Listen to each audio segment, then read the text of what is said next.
Salut, c'est Shaman de Ludovox, bienvenue dans ce Ludo Chrono.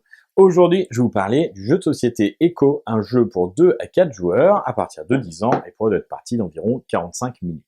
Alors dans Echo, nous sommes dans un jeu abstrait où nous allons incarner des esprits qui se battent pour la suprématie dans le désert d'Echo.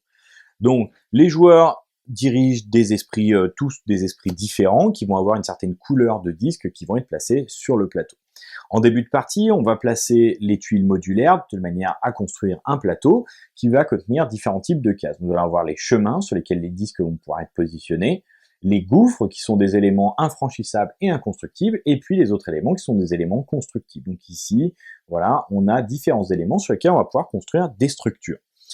Pour gagner la partie, il faut soit avoir éradiqué tous les disques de notre adversaire, soit avoir réussi à faire 12 points de victoire en construisant des bâtiments et en capturant un disque bien particulier de nos adversaires. Chaque joueur possède 15 disques, dont un empereur, qui est un disque un peu spécial, qui rapporte des points de victoire à l'adversaire qui le capture, et qui va falloir protéger, mais qui nous donne aussi un petit peu plus de puissance.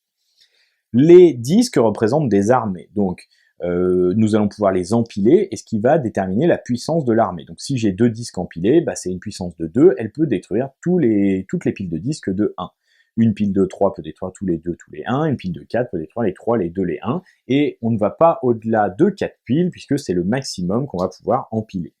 L'empereur, s'il fait partie d'une pile, donne la possibilité à cette pile de gagner les égalités. Donc une pile de 3 avec un empereur, tout va pouvoir tout simplement gagner contre une autre pile de 3 de ses adversaires.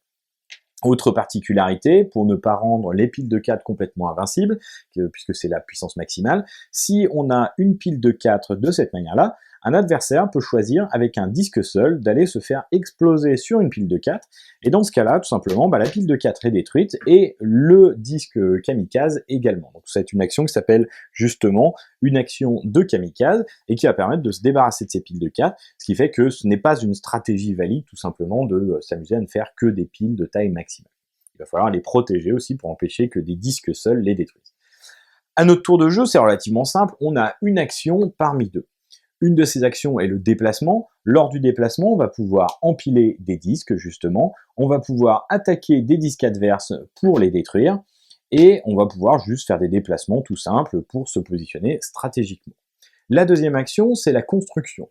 Donc lorsque l'on construit, il faut qu'on soit adjacent à une zone constructible. Donc là, par exemple, j'ai cette pile-là qui est adjacente à celui-ci et celui-ci. Je vais pouvoir désormais construire. Donc lorsqu'on construit, on est toujours obligé de commencer par un campement. Le campement coûte un disque, donc je vais sacrifier un disque et je vais placer un campement, par exemple, ici. Tous les emplacements constructibles doivent absolument commencer par un campement, et tous les éléments constructifs acceptent un campement. Par contre, ensuite, nous avons des éléments particuliers du plateau qui n'acceptent pas d'autre chose. Donc par exemple, ici, ces emplacements-là ne peuvent avoir que des campements. Par contre, un emplacement comme ceci, je vais pouvoir l'upgrader. Donc cette fois-ci en payant 2 disques. Donc là, imaginons que j'ai une pile de 3 disques ici. Je peux donc payer 2 disques et remplacer le campement que j'avais ici par une tour qui me vaut 2 points de victoire au lieu d'1. Et enfin, comme je suis sur un emplacement de montagne, si j'avais ici, par exemple, ces disques-là, je pourrais, voire même que 3 disques, je pourrais complètement détruire cette pile-là pour placer ici un palais qui me vaut 3 points de victoire. Donc c'est de cette manière qu'on va atteindre l'objectif de 12 points de victoire. Donc ça, c'est l'aspect construction. La construction ne sert qu'à obtenir des points de victoire. Par contre, les bâtiments sont des éléments qui peuvent être capturés par nos adversaires. Donc pour capturer, c'est une action aussi qui va ressembler à une action de construction. Si un joueur est adjacent avec sa pile de disques à un élément qui m'appartient, par exemple, ou qui appartient à un autre joueur, il va pouvoir lui aussi sacrifier des jetons pour convertir l'élément qui a été placé, le bâtiment. Donc, et ça va lui coûter 1 de plus. Donc là, par exemple, normalement, ça coûte que 1 disque de placer ce genre de bâtiment, un campement. Là, il va pouvoir sacrifier 2 disques pour placer un campement à la place de sa couleur et me rendre le campement que j'avais fait. On pourrait même faire quelque chose qui consiste à upgrader et convertir en même temps. Donc là, par exemple, pour 3 disques, je vais pouvoir convertir et upgrader directement en tour cet emplacement. Voilà, donc pour résumer, on va avoir une seule action parmi deux. On va pouvoir faire des déplacements, empiler des disques pour créer des armées ou tout simplement attaquer nos adversaires, se placer stratégiquement aussi, ou construire, donc construire des nouveaux bâtiments, upgrader des bâtiments existants ou enfin convertir des bâtiments de nos adversaires.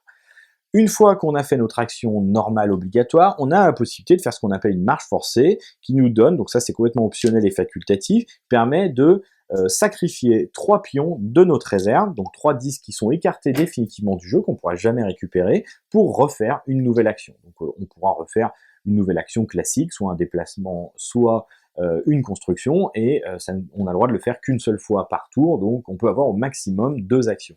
Une fois que c'est fait, on fait la phase de renfort. Donc la phase de renfort, on doit faire rentrer au moins un disque sur le plateau. Si notre empereur est dans notre réserve, on est obligé en priorité de le faire rentrer. Et ensuite, tout simplement, on choisit un disque déjà présent sur le plateau qui nous appartient et on peut faire rentrer des renforts sur ce disque de 1 à 3, puisqu'on ne peut pas dépasser donc le nombre de 4. On ne peut pas placer des renforts sur une case vide, c'est-à-dire qu'on ne peut pas recréer de nouvelles piles de disques. Donc on ne peut jamais recréer de nouvelles armées sur le plateau, on va faire que renforcer les existantes. Donc chaque fois que l'on va perdre des armées, ce sera définitif en termes de prise de contrôle sur le plateau, et l'objectif va être d'essayer de protéger ces armées malgré tout pour garder du contrôle et combattre ses adversaires. Voilà, donc on va jouer jusqu'à ce qu'un joueur ait réussi à éradiquer tous ses adversaires, condition qui est un petit peu plus difficile à obtenir si on est 4 joueurs par exemple, ou jusqu'à ce qu'on ait la condition de victoire, c'est-à-dire 12 points de victoire, qu'on peut avoir en contrôlant donc des bâtiments, mais aussi en capturant les empereurs de nos adversaires, et il faudra également posséder au moins un bâtiment sur une capitale pour avoir le droit de revendiquer la victoire. Voilà, vous savez à peu près tout sur Echo, maintenant à vous de jouer.